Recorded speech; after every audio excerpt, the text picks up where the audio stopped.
esta palabra del Señor, continuando con esta serie de mensajes sobre el amor de Dios por nosotros, ¿sí? Ahora, hermanos, en el contexto del nuevo pacto en el que usted y yo vivimos, el pacto de la gracia,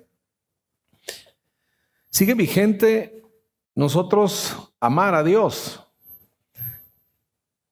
Ese gran mandamiento, el primer y gran mandamiento que Jesús confirma de la ley, cuando le preguntaron cuál es el más grande mandamiento. No ha habido mejor y mayor maestro de la ley que Jesús, ¿sí? Él conoce la ley porque Él dio la ley, ¿sí? Así que todas sus enseñanzas de Jesús como maestro respecto a la ley, hermanos, es la verdad, son correctas. Y cuando le preguntaron a él cuál era el más grande mandamiento, Jesús dice: amarás al Señor tu Dios con todo tu corazón, con toda tu mente, con todas tus fuerzas. Ese mandamiento, hermanos, sigue vigente, aún en el pacto según la gracia. Pero ya no es más una demanda, ya no es más iniciando el amor en nosotros. Amarás tú al Señor tu Dios. Ahora, hermanos, es simple y sencillamente una consecuencia. Dice, nosotros le amamos a Él porque Él nos amó primero. Juan, en su primera carta, dice: ¿cómo puedes tú decir que amas a Dios que no ves, si no amas a tu hermano que sí ves? ¿Sí? Esa es nuestra realidad. Nosotros no podemos amar si a quien vemos, a quien amamos aquí, no le podemos amar perfectamente. Porque a mi esposa, a mis hijos que amo, a mis padres, a mis hermanos, a mi iglesia amada, que son cada uno de ustedes, les fallo, les ofendo de alguna manera. ¿Cómo puedo presumir de que amo yo a Dios? ¿Cómo puedo venir y decir, no, yo amo a Dios con todas mis fuerzas, con todo mi corazón, con toda mi mente, cuando no puedo hacerlo perfectamente con la gente que tengo cerca? Pero ahora, hermanos, en la gracia no es más una demanda, sino un resultado natural. Nosotros le amamos a Él porque Él nos amó primero. Cuando en el capítulo 4, Juan de esa primera carta dice que debemos amarnos unos a los otros, el imperativo de amarnos los unos a los otros empieza diciendo amados. Es decir, primero tienes que saberte amado antes de poder amar los unos a los otros. Es primero recibir. Por supuesto, hermanos, que todo aquello que dice la ley, que al final de cuentas es resumida en el amor, se cumple en Jesucristo. Y ahora nosotros que estamos en Jesús podemos expresar aún, hermanos, las demandas de la ley como una reacción natural, como un fruto de recibir primero el amor de Dios.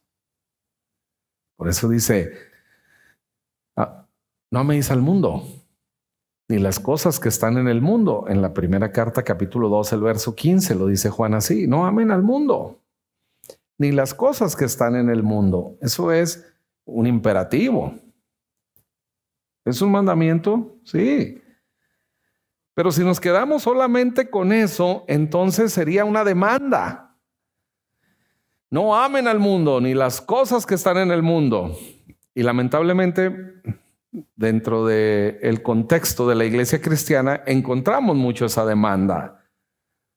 Pero no siguen leyendo, porque después dice: si alguno ama al mundo y las cosas que están en el mundo, el amor del Padre no está en él.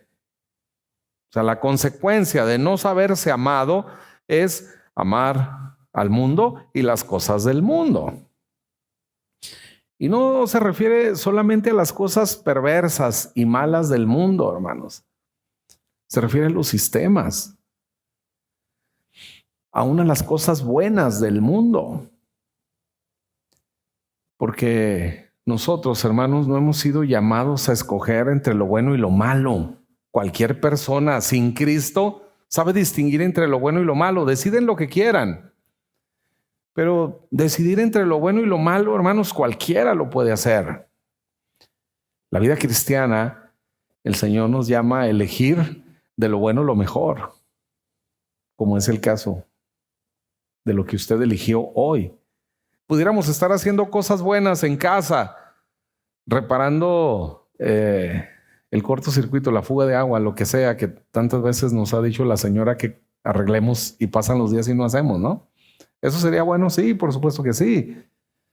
Estar en una mesa conviviendo con nuestra familia, terminándonos ahí la barbacoa o el menudo, lo que sea, por supuesto que es bueno. Pero escogimos lo mejor, estar acá en la casa del Señor. Y vamos a recibir, hermanos, los dividendos, los frutos de haber usado lo que el Señor nos ha dado, ese amor que el Señor nos ha dado para estar aquí. Así que ahora para nosotros, hermanos queridos, amar a Dios no es una demanda. Dice Pablo en la segunda carta a los Corintios, capítulo 5, el verso 14, el amor de Cristo nos constriñe. El amor de Cristo es una corriente tan fuerte que no podemos vencer. El amor de Cristo, hermanos, es tan grande que me ha vencido, como dijo el profeta, más fuerte fuiste que yo y me venciste. El Señor nos ha vencido, hermanos, con su amor. No hay manera de no amar a un Dios que me ama tal cual soy. No hay manera, hermanos, de no amar a un Dios que me recogió y me sacó de la inmundicia. A algunos de nosotros nos impidió ir más allá y nos alcanzó jóvenes. A otros los guardó en medio de esa inmundicia. Porque, hermanos, ¿cuántos podemos reconocer hoy que no hay razón para estar vivos después de haber manejado alcoholizado, después, no sé, tantas cosas que hoy pudiéramos decir, no tiene sentido que yo esté vivo? Pero el Señor me guardó. El Señor manifestó su amor. Y ahora sabernos amados, hermanos, es la verdad más transformadora. Que el Señor me ama así, tal cual soy, hermanos, quita de mi vida todo estrés, toda angustia por cumplir, por lograr satisfacer las demandas de un Dios que es celoso, de un Dios que es 3 veces santo, de un Dios que verdaderamente castiga el pecado, porque esa es la realidad, hermanos. Dios castiga el pecado. Dios no puede ver el pecado. De hecho, ni aun cuando lo vio en su propio Hijo lo pudo tolerar. Porque aquel que no cometió pecado, que no había en él pecado, que no conoció el pecado, por nosotros se hizo pecado. Y cuando Jesús tiene, hermanos, hasta el último de tus pecados y de los míos, y Dios lo ve, ahora en esa condición de pecado, le da la espalda, porque Dios no puede ver el pecado. Y castiga el pecado. Y entonces cuando Jesús está en esa cruz, hermanos, cargando tu pecado y mi pecado, Dios le da la espalda y descarga sobre Jesús toda su ira, el castigo que tú y yo merecíamos. Y Jesús lo recibe por amor a ti y a mí. Lo dice el apóstol Pablo. Cristo me amó de tal manera que se entregó a sí mismo por mí. A eso se refiere Pablo cuando dice el amor de Cristo nos constriñe. Hermanos, ¿cómo es posible que después de saber que Cristo fue a la cruz a pagar por mis pecados, muriendo ahí por mí, que aceptó el oprobio que ya hemos descrito y que el Espíritu nos ha revelado, ¿no? Lo que hemos podido entender del sacrificio de Jesús, y que resucitó un día, al tercer día, ¿no? Un día como hoy. Después de saber eso, hermanos, ¿cómo no elegir estar aquí para alabarlo? ¿Entienden? Después de saber que Jesús entregó así su vida por mí, ¿cómo pensar que es mejor estar en cualquier lugar hoy que dedicarle estos minutos para alabarlo, para agradecerle? De eso se trata. Según de los Corintios 5:14, el amor de Cristo es una corriente tan fuerte, hermanos, que no podemos vencer. Hoy, el amor de Dios fue más fuerte que tú y que yo, nos venció. Por eso estamos aquí. Por eso no estamos, hermanos, en un estadio, por eso no estamos en ningún otro lugar, en un restaurante, en una fiesta, en nada. Estamos aquí simple y sencillamente porque el amor de Cristo nos constriñe. Y a partir de eso, hermanos, no amamos más al mundo ni las cosas que están en el mundo. La fuente de nuestra santidad, hermanos, es Dios, y la manera en la que ésta se provoca en nosotros es por medio de su amor, sabiendo simple y sencillamente que Él tiene algo mejor. En la semana meditábamos la historia de David, el rey David, que no consideró, hermanos, la bendición que tenía en Dios, la bondad de Dios para satisfacer una necesidad, sino que quiso hacerlo conforme a sus propios deseos. Y se perdió lo mejor de lo mejor. Por eso el profeta Natán le dice: Dios te dio todo. Y si hubiera sido poco y tú se lo pides, te hubiese dado más. La bondad de Dios. Si algo le duele a Dios, hermanos, es que no confíes en Él. Es que no creas que Él tiene algo mejor para ti. El pecado es consecuencia de no creer que Él tiene algo mejor para nosotros. Por eso vamos en pos del pecado. Pero cuando entendemos el amor de nuestro Dios, hermanos, y cómo Él se ha manifestado, el amor de Dios provoca en nosotros que la fe se fortalezca. Cuando hemos visto tantos testimonios de lo que Dios ha hecho por nosotros. Dice David en el Salmo 41, hermanos, verso 11: en esto sabré que te he agradado. En esto sabré que tú me amas, en que mi enemigo no triunfe sobre mí. En esto sabré. Cuando empezó el tema de la pandemia, hermanos, hace 2 años ya, justamente 2 años. Y bueno, escuchábamos todo lo que venía y los riesgos, y los hospitales se empezaron a llenar, y las noticias eran de que eran insuficientes las camas de hospital, y veíamos todo aquello, hermanos, venirse como una ola tremenda en contra nuestra. Y entonces yo recuerdo que en ese momento fui consciente que no tenía ni seguro social, ni gastos médicos mayores, ni un ahorro suficiente como para pasarme 15 días en el hospital, ni yo ni ninguno de los miembros de mi familia, ¿no? Y claro que las emociones se alteran, y claro que te inquietas, y si pasa, ¿no? Pero entonces recordé muchas ocasiones que el Señor libró mi vida. Una de ellas la he compartido con ustedes. Hace casi 30 años, mi hijo mayor, Paco, estaba recién nacido, tenía 7 meses, nació en febrero, y en noviembre, 20 de noviembre, Tuve un accidente gravísimo de carretera. En un coche nos metimos abajo de un tráiler. El coche quedó hecho pedazos, ¿sí? La persona que me acompañaba, un abogado, iba dormido. Creo que yo también. No. Yo pude ver todo, hermanos, los fierros retorcerse, saltar, vidrios por todos lados.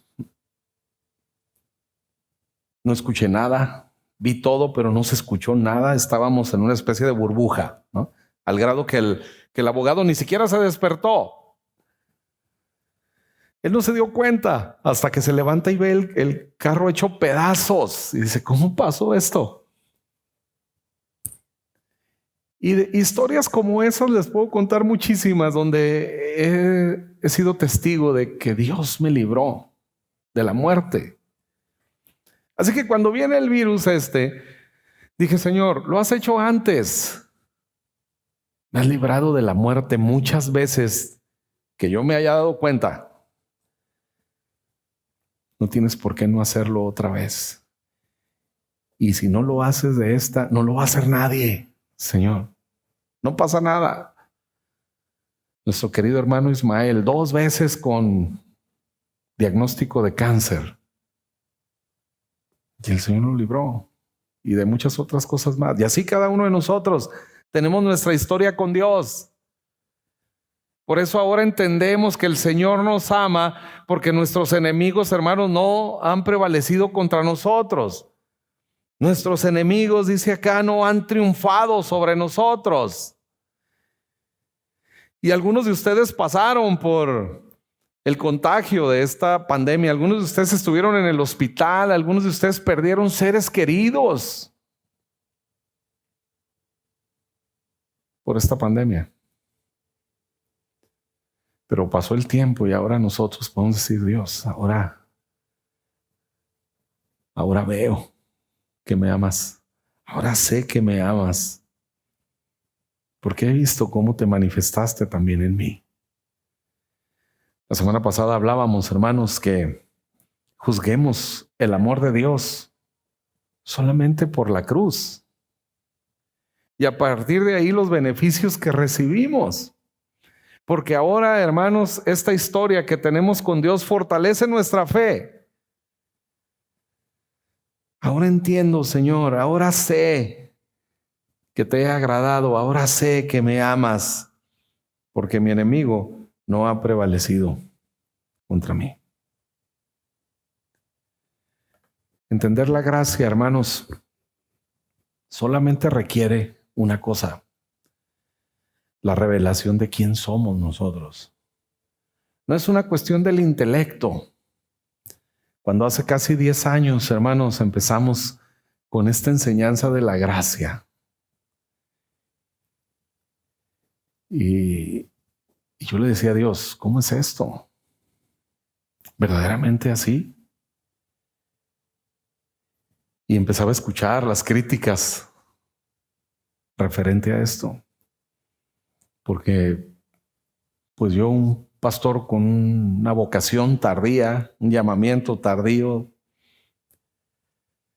inexperto en todo, sin haber completado mi educación en el seminario y más.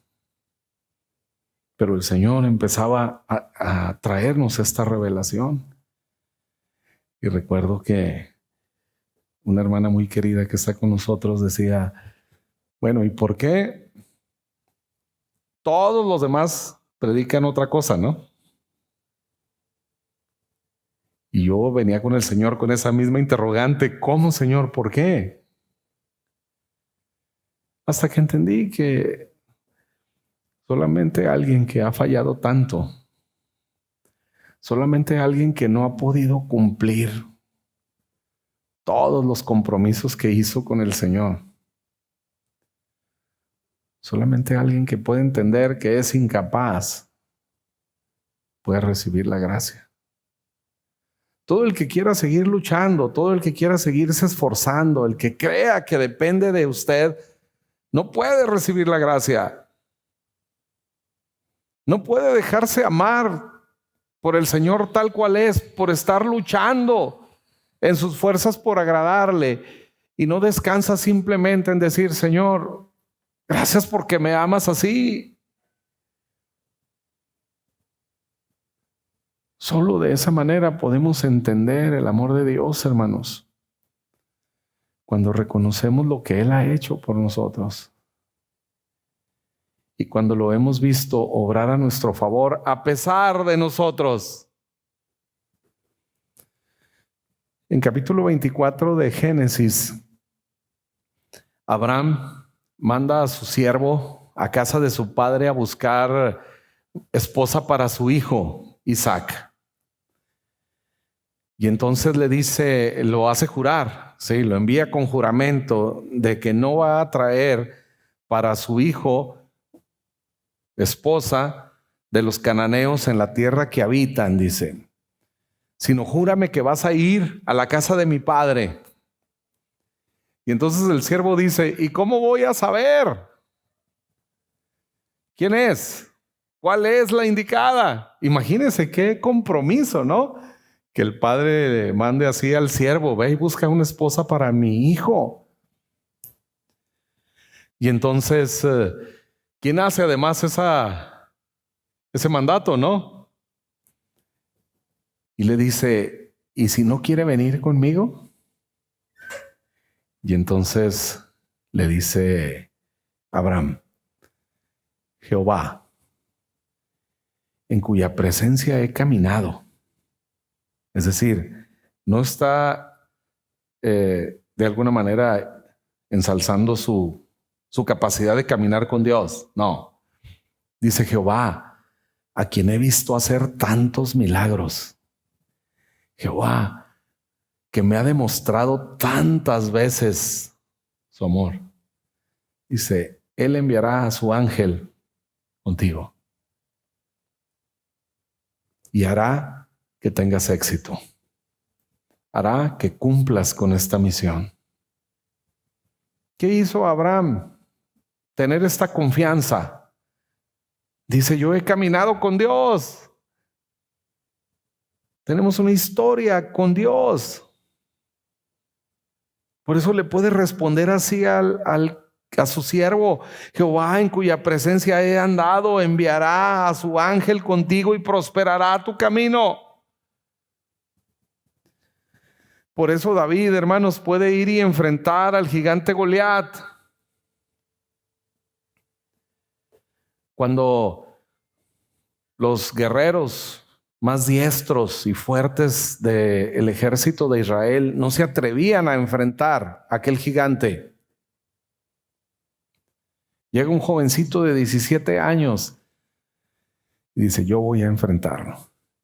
Imagina, hermanos, el estrés que representa eso. Seguramente los otros no le entraron al compromiso porque el reto era, mándenme a un paladín que pelee conmigo y si él me vence, los filisteos les van a servir a ustedes, pero si yo lo venzo, ustedes van a servir a los filisteos. Así que, hermanos, el compromiso era muchísimo. No era solamente ir y enfrentar la batalla y morir. Cualquier soldado sabe que está expuesto a eso. Pero no quedaba ahí, no era solamente entregar la vida de un soldado, sino la vida de todo el pueblo. Así que era una situación por demás estresante. Pero llega este joven con 17 años y dice, no, yo sí voy. Yo peleo con él. Y todos, hermanos, veían evidentemente la desventaja, ¿no? Si hubiesen existido los casinos, imagínense cómo estarían las apuestas, ¿no? Sí. De hecho, dicen que encontraron ahí un cadáver, ¿no? Los arqueólogos y encontraron ahí un cadáver después de muchos años y dicen, este se murió de un infarto. ¿Cómo sabes si no lo has revisado? No, dice, es que encontré un boleto de apuesta. Apostó todo lo que tenía Goliat, ¿no? Se infartó. Llevaba todas las de perder. Pero había algo que David sabía que no sabían los demás. Y entonces les cuenta, dice, yo soy pastor de ovejas, cuido las ovejas de mi padre. Y cuando estoy por allá en el campo y un león o algún oso viene y me roba una oveja, yo lo persigo, le quito la oveja. Y si me gruñe, me regreso y lo mato con mis manos, sea león o sea oso, porque Dios está conmigo. Un hombre que tiene una historia así con Dios puede enfrentar cualquier gigante, puede enfrentar la vida misma, sabiendo que Dios ha estado siempre con nosotros. Así que, hermanos, las manifestaciones de la bondad de Dios en nuestras vidas hacen que nuestra fe se incremente, hacen que nuestra fe se fortalezca. Por eso pude entender yo en medio de la pandemia y toda lo que representaba, hermanos, estar seguro, Señor, me has librado de cosas seguramente peores. Y si de esta no lo vas a hacer, igual me darás algo mejor. No pasa nada. Y entonces se va el miedo, se va la angustia. ¿Nos cuidamos? Por supuesto que sí. Tuvimos semanas sin tener servicios. Usamos el cubrebocas y el gel y las demás cosas y las vacunas y todo lo que sea. Pero sabemos que el Señor está con nosotros. Por eso el mismo rey David nos recomienda esto. Gustad y ved que es bueno el Señor. Prueben la bondad de Dios. Gustad y ved que es bueno Jehová. Y luego dice, dichoso el hombre que confía en él. Cuando nosotros, hermanos, hemos disfrutado ya tantas y tantas bendiciones, ¿no? Y cada uno aquí tiene historias como las que les he contado, como las de Abraham, como las de David. Sofía vivió una historia recientemente. Tenemos una historia de cuántas cosas el Señor nos ha librado. Ahora dice, gustad y ved que la bondad de Dios, hermanos, que el amor de Dios fortalezca nuestra fe. Nos ayude a creer que si lo ha hecho antes, lo hará otra vez. Nos ayude a confiar, hermanos, de que venga lo que venga en la vida, el Señor estará con nosotros. La vida en sí, hermanos, es un gigante. El matrimonio, la educación de los hijos, la economía, todo. Pero el Señor nos dice, vengan y vean cuán bueno es el Señor. Disfruten. Ustedes, los que tienen aquí ya más tiempo en la iglesia, han escuchado mis enseñanzas, por ejemplo, respecto al diezmo, ¿sí? Y saben que nuestra enseñanza no lleva la atención de que tienes que diezmar para que Dios te bendiga. No lleva la atención de que si no diezmas, cuidado. Que si no das, cuidado, porque vas a perder todo, porque esto. Porque esa no es la enseñanza bíblica. El diezmo, hermanos, no tiene una atención. El diezmo es algo que deberíamos de disfrutar. Lo dice el Señor, ¿no? Pruébenme ahora en esto. De hecho, cuando trata a Dios el tema del diezmo con el pueblo de Israel y les dice ahí en Malaquías 3, ustedes me han robado. Y ellos dicen, ¿en qué te hemos robado? Y Dios les dice, en sus diezmos y ofrendas. Pero no hay una reprensión más allá. No es, vengo a hacerles cuentas, a ver, todo esto es mío. Me han robado, me deben y ahora vengo a cobrarme. No. El Señor, cuando les habla del diezmo a su pueblo de Israel en el contexto del no cumplimiento, que en el contexto de la ley es un robo, les dice, pruébenme, disfruten. No pasa nada si decides quedarte con tu 100%, no pasa nada. No vas a recibir un castigo, no te van a correr del trabajo, nada de todas las barbaridades que se enseñan en otros lugares en torno al diezmo. No, nada de eso va a suceder. Lo único que sucederá es que te estarías perdiendo de algo mejor. Porque algunos pudieran decir, bueno, no tengo, ¿verdad? No tengo la manera. Vivo en la escasez. También el Señor respeta eso. Y si tú decides quedarte en la escasez y en la limitación, el Señor lo va a respetar. Pero Él quiere que pruebe su bondad. Por eso cuando el Señor habla de cosas que debemos hacer, hermanos, siempre considérelas a partir del amor de Él. Así que cuando pensamos en temas como el diezmo y las ofrendas, no piense que Dios nos quiere quitar algo. Y si usted hace sus cuentas y dice, si el 100% no ajusta, el 90% menos.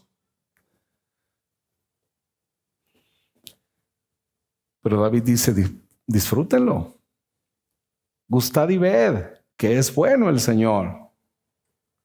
Es por su amor. Así que si Él dice, traigan los diezmos al alfolí y hay alimento en mi casa y pruébenme ahora en esto. ¿Por qué? Porque voy a abrir sobre ustedes las ventanas de los cielos y derramaré sobre ustedes bendición hasta que sobreabunde. Así que en todo, hermanos queridos, lo que el Señor demanda de nosotros, en realidad Él está esperando la oportunidad, que le demos la oportunidad de ser bueno con nosotros. Por eso Hebreos dice, no dejen de congregarse como algunos tienen por costumbre. ¿Es que el Señor está interesado en robarnos el descanso del domingo? No, hermanos. Es que el Señor está interesado en que tú vengas aquí porque aquí Él sabe que te va a bendecir de una manera especial. Y si no vienes, te bendecirá. Pero aquí recibimos algo superior. Aquí recibimos aún algo mejor. Así que podemos, hermanos, confiar en el Señor. Proverbios 3 dice, honra a Jehová con todos tus bienes y con las primicias de todos tus frutos, y entonces serán llenos tus graneros con abundancia. Y no solo eso, no se trata de abundancia tener por tener, sino que va más allá y dice, tus lagares rebosarán de mosto. El mosto en la Biblia, hermanos, es el vino, el precursor del vino. Y tiene que ver con alegría, tiene que ver con un deleite, con felicidad. Así que no se trata solamente de tener por tener, hermanos. ¿Cuánta gente tiene mucho, menos paz? Puede tener todo y no ser feliz. Pero cuando entiendes que es Dios que te ama, entonces no es difícil, hermanos, cumplir los imperativos. Porque además es el Señor el que provee. Gustad y ved. Y cuando pienses en el tema de dar, dile, Señor, si tú batallas con eso, ¿no? Pero quieres probarlo, dile, Señor, quiero probar. Ayúdame. Henry Ford, el famoso constructor de vehículos, hizo una prueba en alguna ocasión en sus tierras cultivables. Tenía además, eran negocios agrícolas. Y separó la tierra, marcó la tierra y de un segmento de ella diezmó. Y de lo demás no. Y los resultados para él fueron sorprendentes, como la producción de ese campo, hermanos, fue superior al resto. De eso se trata, gustad y ved. De eso se trata cuando el Señor dice, pruébenme ahora en esto. Y así con lo demás. Siempre que veas al Señor en su palabra decir, haz esto, primero te va a dar los recursos. Qué maravilloso que dice Proverbios 3. Honra a Jehová con tus bienes, con todos tus bienes. ¿Qué significa eso? Que nos ha dado bienes, que ya los tenemos. No vamos a luchar por ellos, no vamos a esforzarnos por ellos, sino que el Señor nos los ha dado ya. Y luego dice, y con las primicias que esos bienes producen, con las primicias de todos tus frutos. Esos bienes, ese talento que el Señor nos ha dado, esa carrera, esa profesión, ese negocio, ¿sí? Lo que hacemos nos lo ha dado el Señor, son los bienes que el Señor nos ha dado y le honramos a Él con ellos y con las primicias que todos esos bienes producen. Y entonces recibimos la bendición de Dios. Sin la atención de la maldición. Sin la atención, hermanos, de la condenación y el castigo. No. Es solamente disfruta la bondad de Dios. Cuán bueno quiere ser Dios contigo. Gustad y ved, hermanos, que Dios es bueno. Que Dios nos ama. Y entonces sea dichoso confiando en Él. Disfrutemos, hermanos, de el amor de Dios que trasciende todo. El amor de Dios que es inagotable y que además no tiene mayor condición que dejarte amar. Es solo lo que el Señor pide de ti y de mí. Déjate amar. Inclinen su rostro, por favor, hermanos. Cierren sus ojos. Y vengamos con el Señor. Gustad y ved. Probadme ahora en esto, dice el Señor. Hagan la prueba. Y disfrutemos, hermanos, de cuánto el Señor nos ama. Y como David en el Salmo 41 dice, en esto sabré que te he agradado, en esto sabré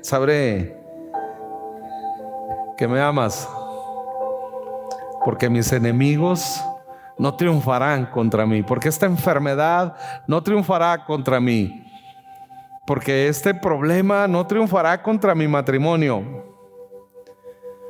porque esta adicción no triunfará contra mis hijos, porque esta escasez, esta pobreza, esta falta de empleo no triunfará, no prevalecerá contra mí,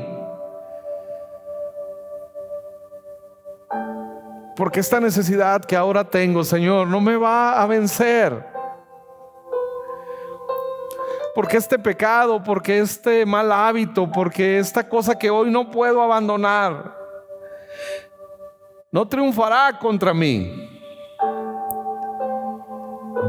En esto sabré, Señor, que te he agradado, porque tú me darás la victoria. En Isaías 54, el Señor dice, el que venga contra ti, lo hará sin mí. Y yo lo haré huir de delante de ti. Cualquier cosa, hermanos, que venga contra nosotros, no viene de Dios. No la ha enviado Dios. Pero cualquier cosa que venga contra nosotros, el Señor la hará huir de delante de ti. Solo déjate amar. Es la única condición. Déjate amar. Deja de luchar, deja de querer convencer a un Dios que está más que convencido en amarte.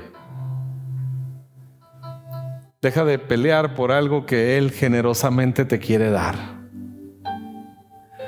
Padre, gracias, Dios, por tu bondad, por tu misericordia. Gracias Señor, por habernos atraído a tu casa en este día para saciarnos del bien.